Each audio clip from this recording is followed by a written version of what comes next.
Hey, what's up guys? Welcome to the JDJ Show. Today we're going to be drawing Wong from Resident Evil because Resident Evil is out. It's so crazy.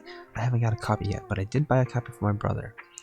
And I'm just waiting to get it because I have so much other games to play, but I'm whispering because there are people asleep right now in the same room. So I'm going to do the first half in whisper mode, but just to start off, I'll be doing some poses for Wong. I already have some ideas generating. I did my last sketch on Claire Redfield and based it off of one of the people that I follow on Instagram's work.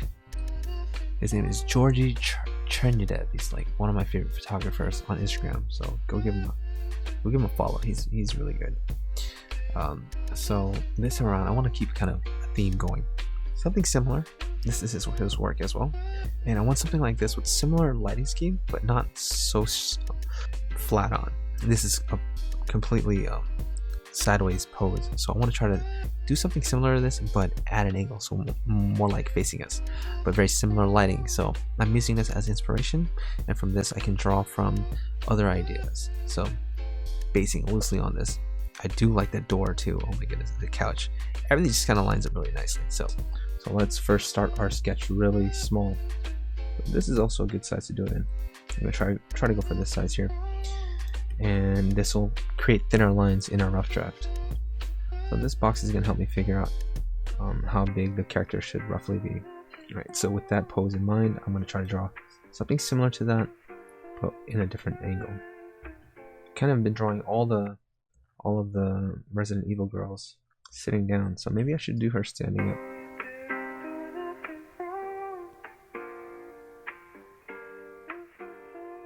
So now let's compare it with the picture. Actually look at the picture and how this relates to it.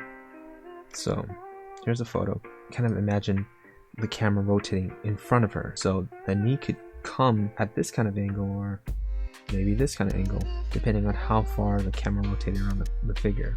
And the orientation of the body, in the picture you're looking directly at her side. So I'm giving a 3/4 view of her torso, using like a jelly bean shape, really shorthand form.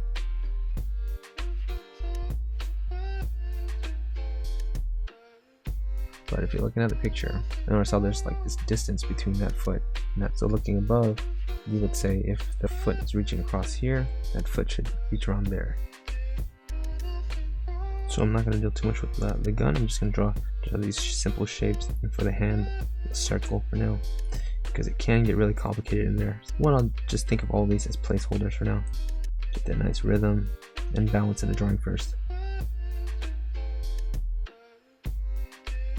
So this is kind of how the picture would be somewhat, but I want to go for a really kind of sensual but like kick-ass kind of feeling, since Wong has that kind of attitude and personality in her. She's fighting zombies with a red dress. That's pretty hot. That's hot. This ain't as hot. So this is our base for now. I'm already thinking of things. This is more practical, more straightforward. I'm gonna try to do the same thing but a little different.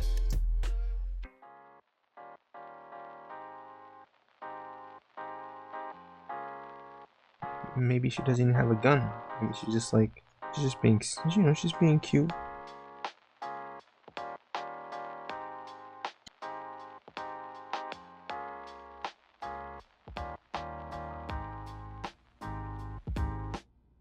Sometimes when you draw the butt, you don't really need to make it so big.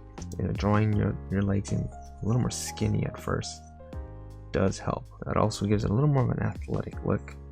When you draw them super big because your only goal in your head is to go for sexy, it can ruin the appeal of the drawing. It may look a little, how you say, forced. Sometimes we like to jump the gun and just go straight in and try to draw something like sexy by just drawing a straight out bubble butt like that and think that that's sexy. It's like, no, there's really sometimes no real curves happening at all, and throwing it in there, it's about keeping it subtle. So those curves exist, but they have to flow within the actual gesture of the form.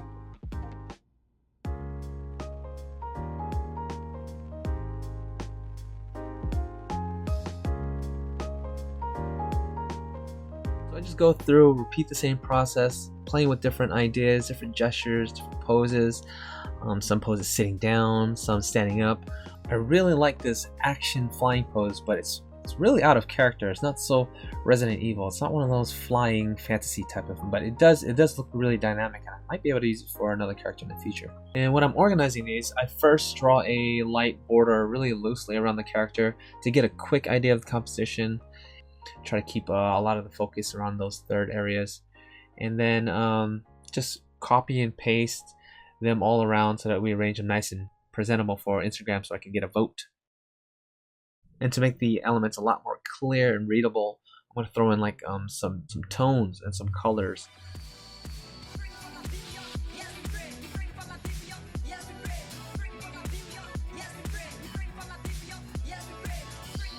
I really thought number 8 was going to win, but you guys surprised me. I did not expect it, but I respect it because number 7 is a very bold pose, and it's not very common from what I do. Alright, so we're going to lower the opacity, and on another layer above it, I'm going to go in and roughen some of the details. So at this point, we're going to draw the anatomy, and we're not worrying about the details and the inner decoration. Just try to work around the figure, all the way around, and draw through the outfit. Even draw her nude first. Yeah, you can draw her nude. No need to gasp. Just draw her nude.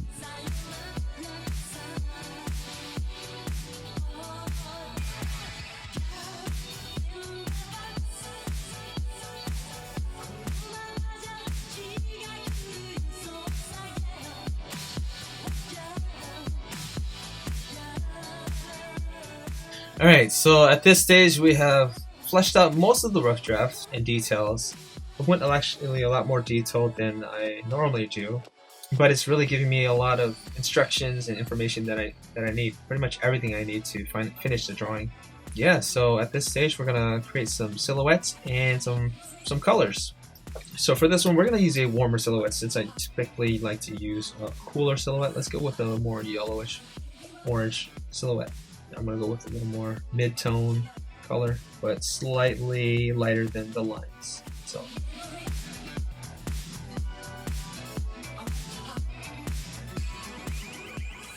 Alright, so I'm just splashing in some purples, giving a little bit of temperature shifts, some hue variations, so there's just not one solid flat color.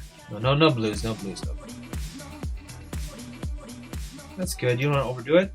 So now we're going to throw in the stuff that's going to help make it look like skin, and those are warmer red tones. Let's draw some tones for the dress. We're merging it down. One technique we can do with each step and each layer of colors that we add on, we can also do that stage as well. Now I can just work on this new one and keep the progress as I go.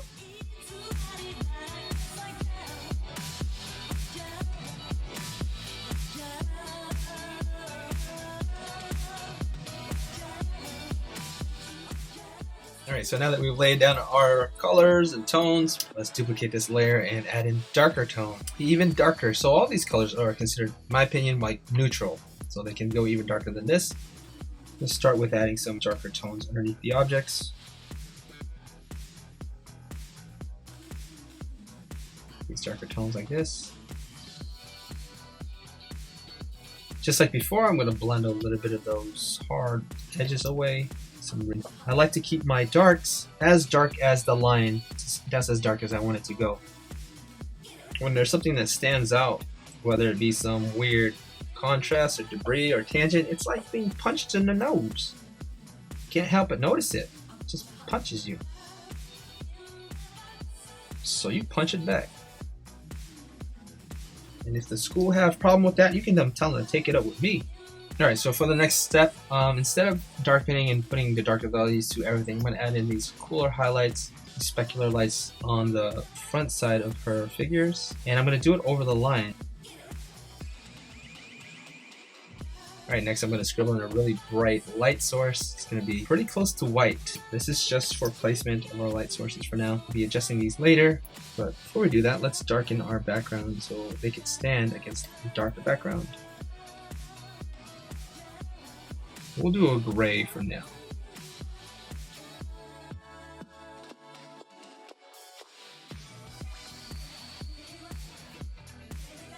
Alright, so make that light really contrast. I want to lower the tone on the levels of the overall figure using the tone curve, lock in the darks.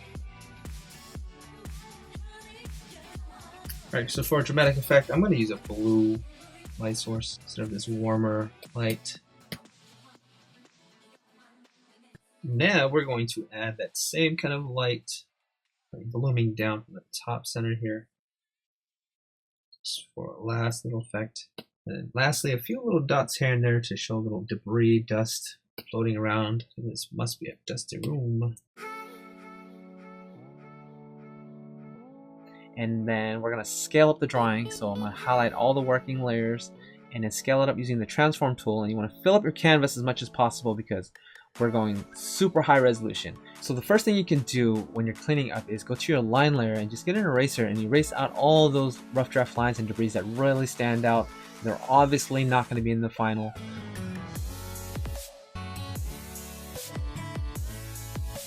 Different elements. And I'm just turning on and off the highlights layer because remember I worked on the highlights and that's on a separate layer. But I'm going to lower the opacity of the lines because we're going to eventually get rid of our lines completely. We want to go lineless and make it look painterly. If we want to retain the lines, we're going to be more graphic and you're going to basically let the lines shine.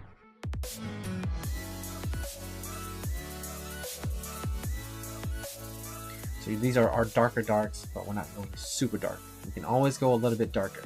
So I'm just going to go through the whole picture looking for a lot of these occluded shadows and create these sharp, clean, refined edges, looking for where objects are laying over each other, casting some light shadow, separating the forms from each other, and just creating some nice contrast throughout the picture.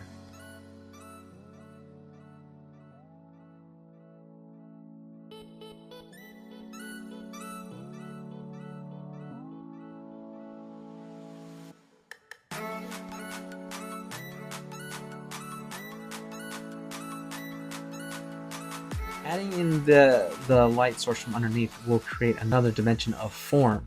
So we have a top surface with the highlight, we have the middle surface with the core shadows and the darks, and then we have a reflected light, and that really rounds off the forms.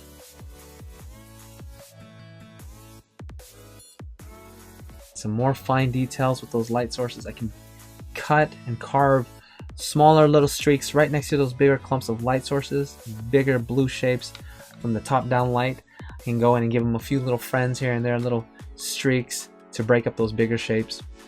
Alright, so we're coming to an end. I'm adding some final little like falling debris from the top. Initially I wanted to add her, like put her in like a warehouse with like some crates in the dark, just like in the background, really creepy.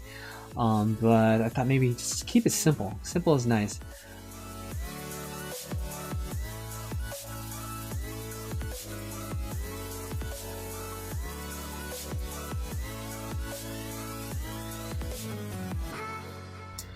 Alright, so the next thing I'm going to do is probably one of the last things I do in this piece is experiment with some different values as well as some different hues for the background.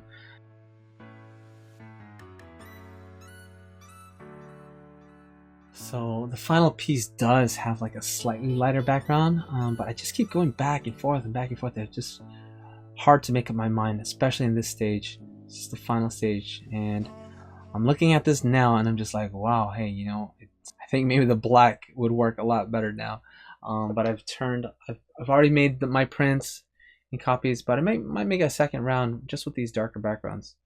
Who knows? I never can decide. I'm always fidgety with this. Like one moment I'll like the lighter, and then the next day with where I'm going. It's 2019 now. Who knows when you're watching this? That's kind of weird to say. It's always weird to say that. Like you could be watching this 30 years from now. But yeah, anyways, hello future yous. Hello present yous. Hope you guys are doing great. Hope you guys learned something. I sure learned a lot. I always learn a lot. It's almost been a full year. I think it's been a full year. Yeah, it's been a full year since I started my Patreon. I can basically catalog or journal my process because there's hundreds of different approaches, and since I'm recording all these videos, I get to log it, record it, and instead of like think back and be like, man, what was that? What did I do to that drawing? I don't know, whatever, and then just move on to the next one. I can always go back and rewind and just watch myself and be like, wow, oh yeah, that was a thing. So yeah, thank you everyone for making this possible, and anyone who picked this up. Take care, and as always, ba-da-ba-boom, pow. Oh, and if you made it this far, thanks so much for sticking around. I just wanted to mention that this isn't the full version.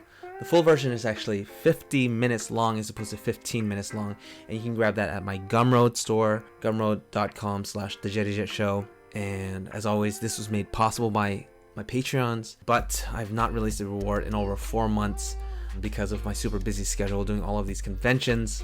But the rewards are reward based, so if I don't release a reward, then no one's getting charged for it.